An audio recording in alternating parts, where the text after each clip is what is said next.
Okay, it looks like it's on. Well, welcome to this is our fourth chat, I think. And I'm Chris Oster. I'm the author of Return to Enchantment. Here's my book. And these blabs are just these little quick blast inspirations to go through the different topics in the book and different ideas. And I actually, unfortunately, skipped a chapter. I was supposed to do chapter 3 this week, and we're doing chapter 4, so I'll probably go back to chapter 3 next week. But chapter 4 was one of my favorite ones to write, and it was one of the most difficult, too, because I kept getting this intuitive and spiritual guidance to write about the connections between sexuality and sensuality and business. And it just seemed so dicey. And I was like, oh, I don't want to have to do this. Don't make me do this. And I think this guidance went on for probably, I don't know, 2 or 3 years before I finally actually just started little by little. So the very beginnings of that topic are in this chapter 4 called The Waters of Aphrodite. And after I wrote that, then I wrote a whole 2 courses actually based on pleasure and business. One called Pleasure Yourself, and the other one is called Unbound, both which I'm doing again next year. So yeah, I think if you like this chapter 4 and just feel like it's a taste of what, can really bring you into more of this sense of being in your body and being turned on, and how that affects your work, how that affects your marketing, how that affects your branding, which at some point, maybe if we have time today, I'll read some of the testimonials that people sent through after those courses. Pretty amazing results that people got from really being conscious of using all of their senses and seeing, letting the earth talk to them, letting the earth direct them, and then of course staying open to the divine wisdom. But there's so much divine wisdom that comes in through the earth and through our bodies that we don't always listen to. We tend to be more up in our head space and up in our crown chakra when we think of spiritual. But what I tried to do was take it to that place where it was nature is God, nature is the divine, and not denying that side of ourselves. So I'm going to start our discussion with a part of a beautiful poem by James Tipton called Eating the World. I was born with my mouth open, entering this juicy world of peaches and lemons and ripe sun and the pink and secret flesh of women. This world where dinner is in the breath of the subtle desert, in the spices of the distant sea, which late at night drift over sleep. I was born somewhere between the brain and the pomegranate, with a tongue tasting the delicious textures of hair and hands and eyes. I was born out of the heart stew, out of the infinite bed to walk upon this infinite earth. So that's just an excerpt. The poem is longer, but it's absolutely beautiful. So in this chapter, I also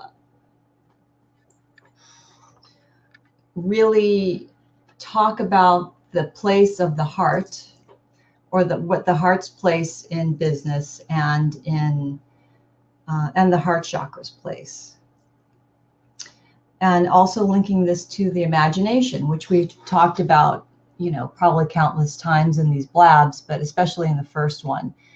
The imagination, according to the Sufis and many of the world's spiritualities, is located in the heart, or around the heart center. So this chapter, even though it's a lot about Aphrodite and sensuality, we're not focusing on second chakra per se. We're focusing on this heart chakra area. And, the heart speaks to us all the time. The heart is what drives us. And the thing is, we're taught not to listen to it. So I want to read, before we go a little bit more into the book, a story. This is one of my favorite books ever, The Alchemist by Paulo Coelho. And I'm sure it's on many of your book lists as well. And this is the section of the book, it's probably the last quarter of the book, where Santiago is with the alchemist and they're traveling through the desert to go to the pyramids, because in the beginning of the story, Santiago has a dream of his treasure being at the pyramids in Egypt. So he has to travel there. And he has all of these trials and tribulations along the way. It's a beautiful book. It's a fast read. If you haven't read it, please read The Alchemist. It's super awesome.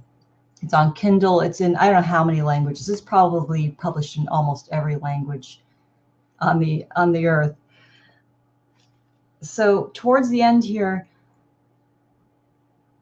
Santiago's been listening to his dreams. He's been watching for the omens that the earth gives him, but now he's beginning to hear a different voice, and that is the voice of his heart. And so I'm going to read a little bit of that. It was not easy to do.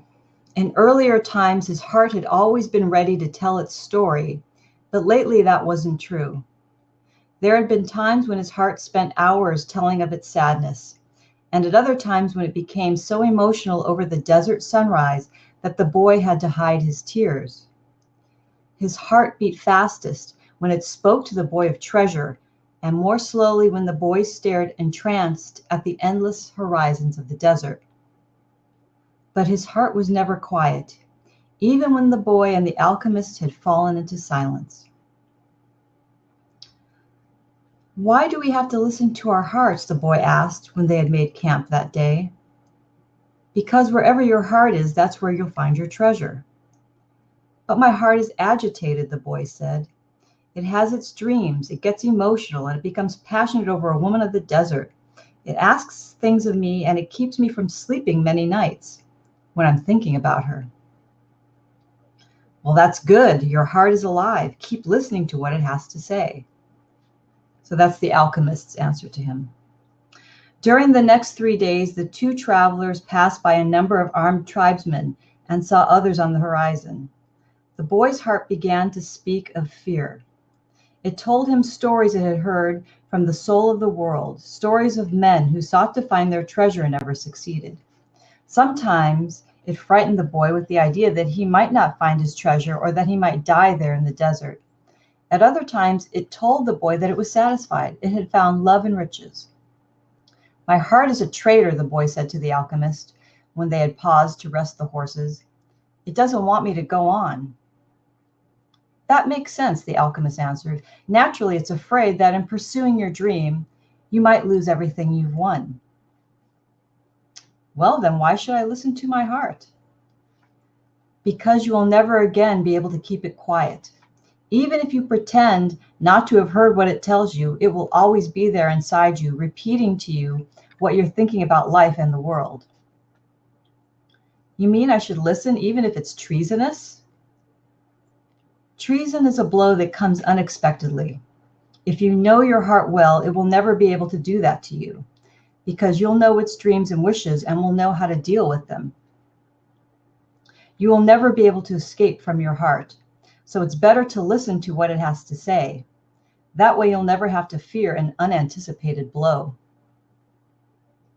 The boy continued to listen to his heart as they crossed the desert.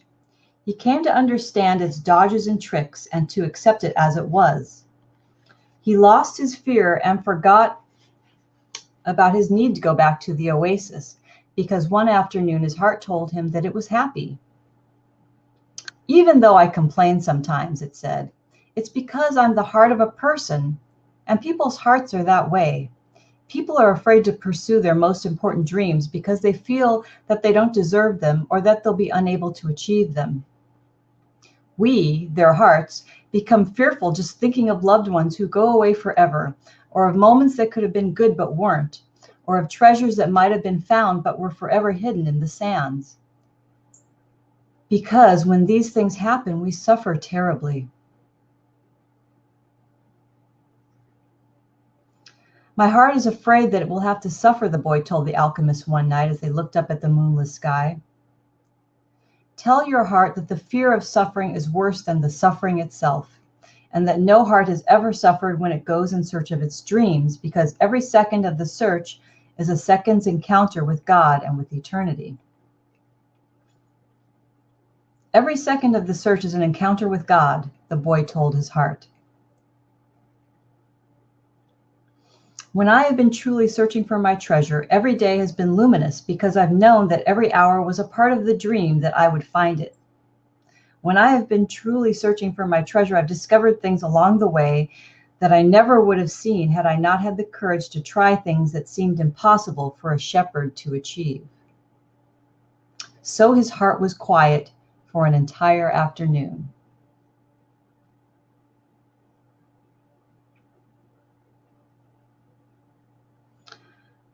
See, I'll jump over to this part. Everyone on earth has a treasure that awaits him, his heart said. We people's hearts seldom say much about these treasures because people no longer want to go in search of them. We speak of them only to children. Later, we simply let life proceed in its own direction toward its own fate.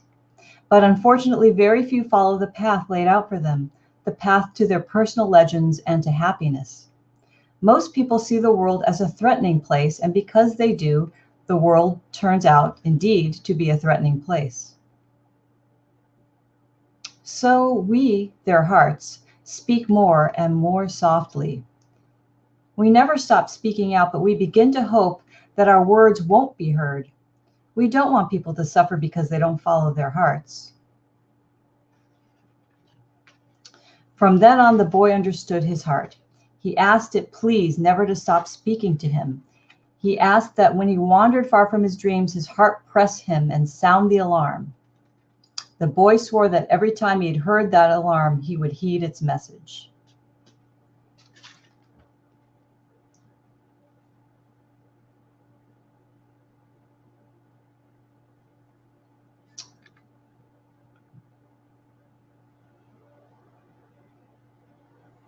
This is a beautiful passage, too.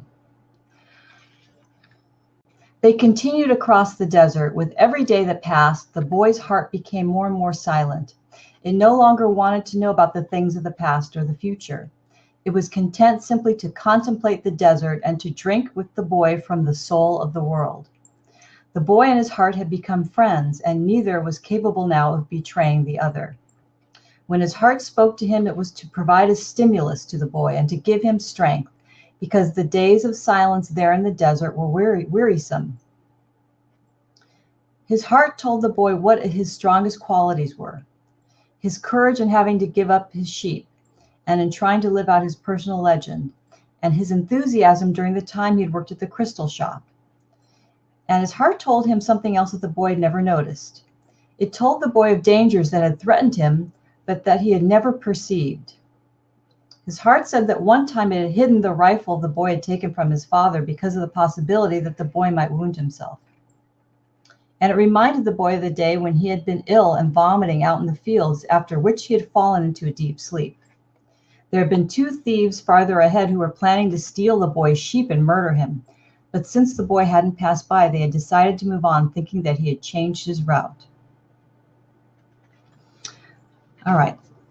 So that was from The Alchemist, all about listening and, listening to your heart talking to you and having that conversation. So a lot of the exercises in my book, there are a lot of times where I ask you to dialogue with an inner being.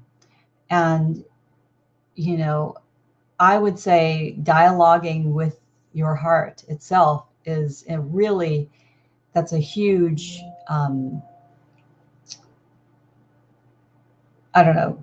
I'm thinking for myself, for example, that I started, doing this thing because I kept feeling like my heart was trying to talk to me, but I hadn't really been tuning in and listening to it lately. So I just have a journal now, and I'll sit down for 10 minutes and ask my heart, what does it want me to know? And sometimes I'll ask it questions, and then I write down the answers.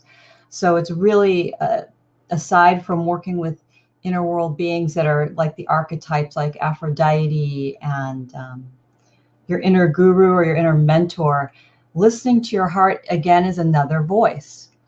And it's a voice that's attached to a part of your body too. So it's not just the heart chakra, it's the heart as an organ. In, I believe, is it in French? It's coeur. I'm not very good at pronouncing French, but the root of that is courage. So the heart is the seat, definitely the seat of courage. So listening to your heart and courage are connected.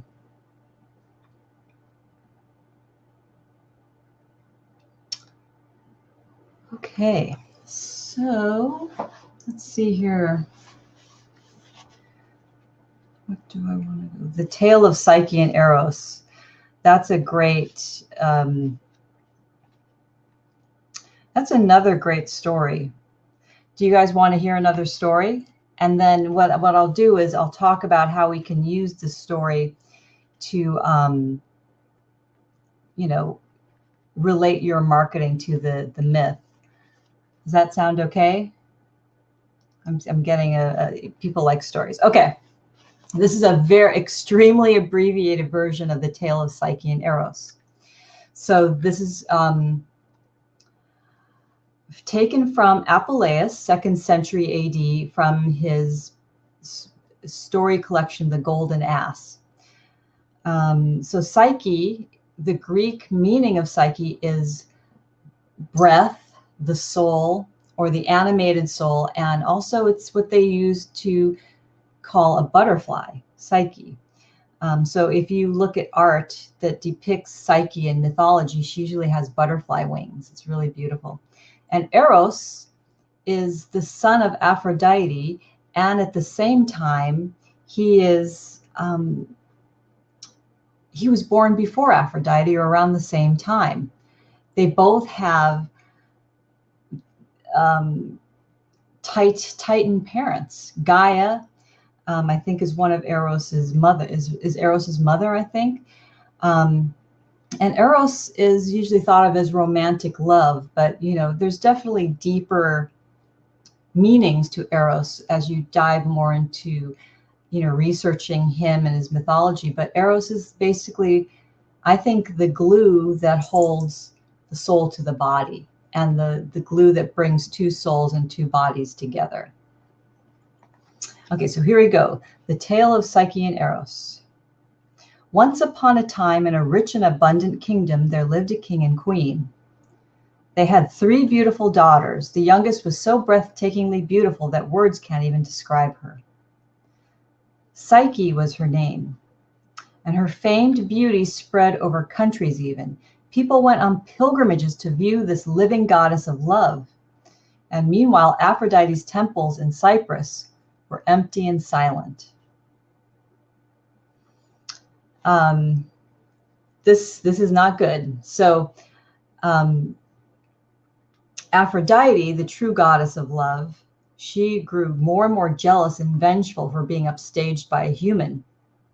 She instructed her son Eros to go to Psyche and shoot her with one of his arrows to make her fall in love with a man of ill repute.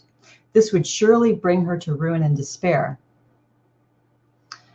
What Psyche pined for, and what she really wanted, was for a man who would truly love her as herself and not as a goddess. She herself didn't see herself as a goddess and didn't want that. It just was kind of put upon her. So we're going to jump further into the story. So Psyche's father visits the oracle of Apollo, who informs the king that Psyche is to marry a monstrous creature. They must dress her for a wedding, then abandon her to a rock at the top of a mountain where her new husband will claim her.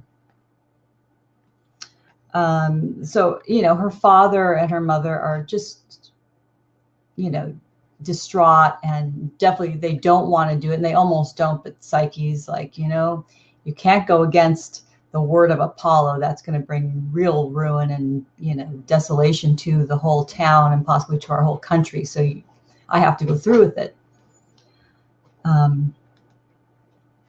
So after they leave Psyche at the top of the mountain, a strong wind comes along and carries her to a sumptuous palace, obviously created by an immortal. It is the palace of Eros himself. Psyche is cared for as if she were a queen by invisible people. She hears their voices and feels their unseen hands undressing her, bathing her, undressing her again. Finally, in her bed for the first time, her new husband, who is invisible as well, takes her in his arms and makes love to her. She is happy to finally be intimate with a man, but feels strangely lonely because all of the people around her are unseen. Eros flies off each morning only to return to her at night. He warns Psyche that if she ever looks upon him, he will disappear from her forever.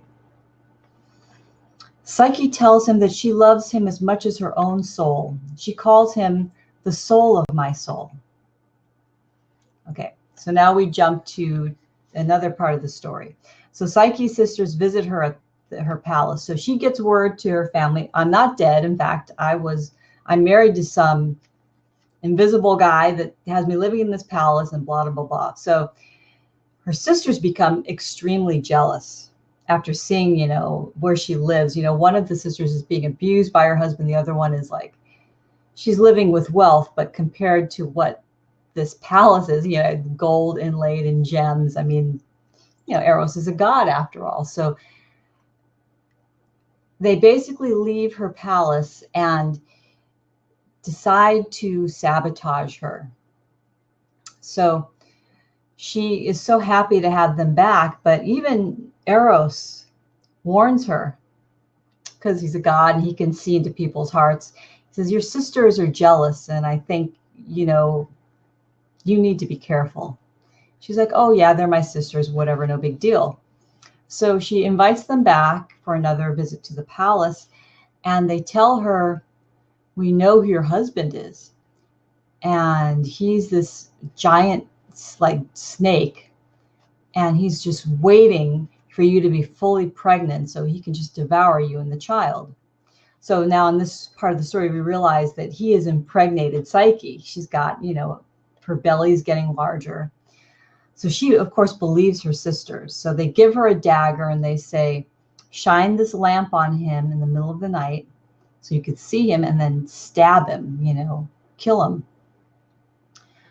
So she follows her sister's instructions and betrays Eros. She sees him lying asleep and she touches one of his arrows. It pierces her skin and she is overcome by an even deeper love, seeing his beautiful body laying in the bed, his handsome face. And then a drop of oil leaks from the lamp and burns him. He wakes up abruptly and flies away angrily, repeating his promise of doom that they can never see each other again. So lovesick and suicidal, Psyche takes bitter revenge on her sisters. And Eros flies out to stay with his mother, Aphrodite, in her palace to heal his wounds.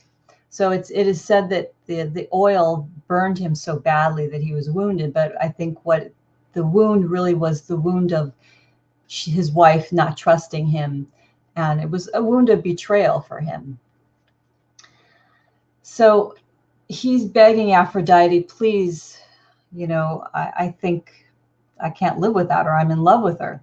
So, Aphrodite at this point is pissed off, and, Psyche comes to Aphrodite and begs her, tell me where your son is. I can't live without him. And she's like a total wreck. So Aphrodite becomes her initiatrix. So in my book, the rest of the story is here of the initiation, and she gives her 4 tasks. And there's an exercise here about how to look at these tasks as a model of, you know, going through your business and branding, and seeing from this place of an Aphroditic nature. So Aphrodite is an initiatrix. She's a delegator. She's, you know, she's always being attended upon. She's one of the first gods or god deities to be created in the Greek mythology. So she's super powerful. She is not someone to be trifled with. She's not just a beautiful woman, coquette. You know, that's all very superficial. And even the sexuality part, it's about sacred sexuality, the kind of, and, you know, and she's also about sexual freedom too. So there, you know, she's got a lot of different poles, but putting on this lens of Aphrodite and then looking at the tasks that she gave to Psyche to initiate her into her womanhood, into her wholeness, can really help you in your business. So before we end, I'm going to go through the 4 tasks and some examples of how you can apply them in your business and branding. And so you can be as creative as you want. So this again is from chapter 4 of my book, Return to Enchantment. So the first task that Aphrodite gives Psyche is to sort out a huge pile of seeds. So this really is about discernment. So separate priority projects from projects that can be delayed or canceled. This is a really hard one for entrepreneurs because many of us have to be the visionary CEO, the manager, the email marketing, the web developer. We have to wear so many hats. So separating priorities from, you know, either stuff you could delegate or maybe automate and systemize differently to make it easier. That's task number 1. The second task that Aphrodite gives Psyche is to retrieve the golden fleece, which is guarded by these, you know, these rams that will kill you if you go near them. They're the sheep, right? So